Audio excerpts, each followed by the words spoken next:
Les amis, êtes-vous des perfectionnistes?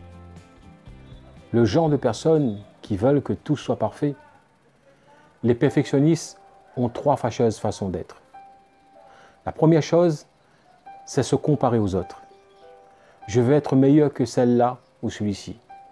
Je ne dis pas que c'est par une bonne attitude, mais très souvent un obstacle dans ta vie pour celui qui veut que tout doit être parfait pour commencer quelque chose. Je veux que mon entreprise soit meilleure que les autres.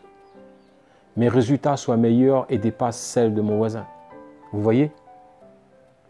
Et ça peut être un blocage pour passer à l'action ou changer de dimension dans sa vie ou dans son entreprise. Mes amis, vous devez rester très longtemps dans cette position et même à jamais si vous attendez que tout soit parfait avant d'agir. Vous allez regarder toujours les autres faire et vous dites « je ne suis pas encore prêt ». On ne sera jamais prêt.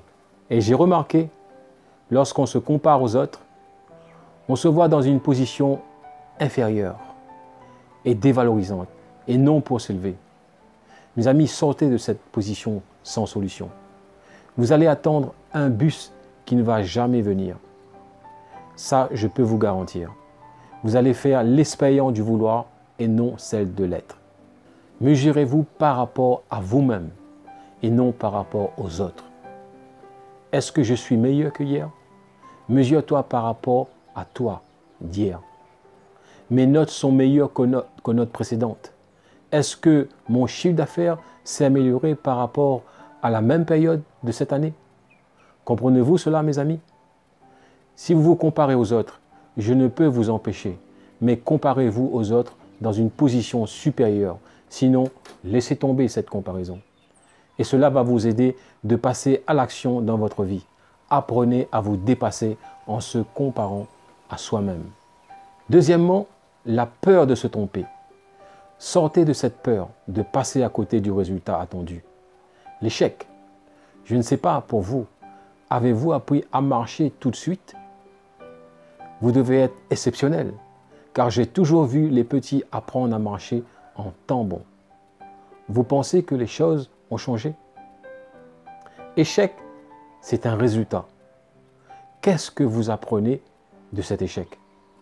Comme disait quelqu'un, il n'y a pas d'échec, il n'y a que des résultats. Il y a quelque chose à apprendre. Observez un enfant qui est en train d'apprendre à marcher. Après être tombé, il essaie à nouveau. Vous, en tant que parent, vous avez peur que pour lui. Par contre, lui, il ne considère pas cela comme un échec. Il est dans un processus d'apprentissage, avec le petit sourire aux lèvres. Cessez d'avoir peur de se tromper. Vous êtes là pour expérimenter afin de vous améliorer. Le chercheur, vous pensez qu'il rend sa blouse au bout d'une expérience? Thomas Edison, après avoir essayé des milliers de fois, c'est là qu'il trouva la solution pour l'ampoule. C'est absurde de tout arrêter seulement au bout de quelques essais. Il y a des milliers de chefs d'entreprise abandonnent dès qu'apparaissent les obstacles.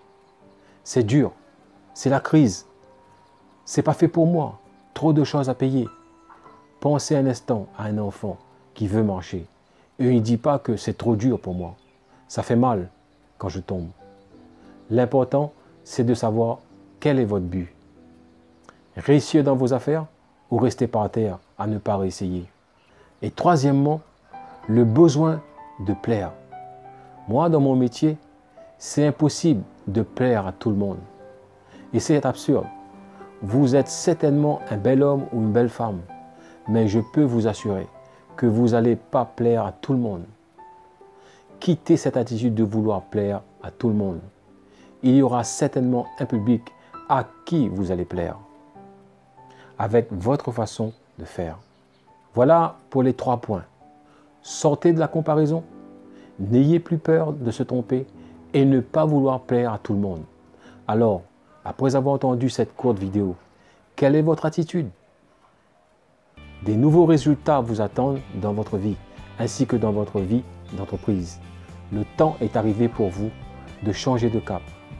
Merci pour votre écoute et si tu veux recevoir la prochaine vidéo de votre boîte mail, abonnez-vous à ma chaîne ou cliquez sur le lien dans la description pour recevoir mon cadeau de fin d'année.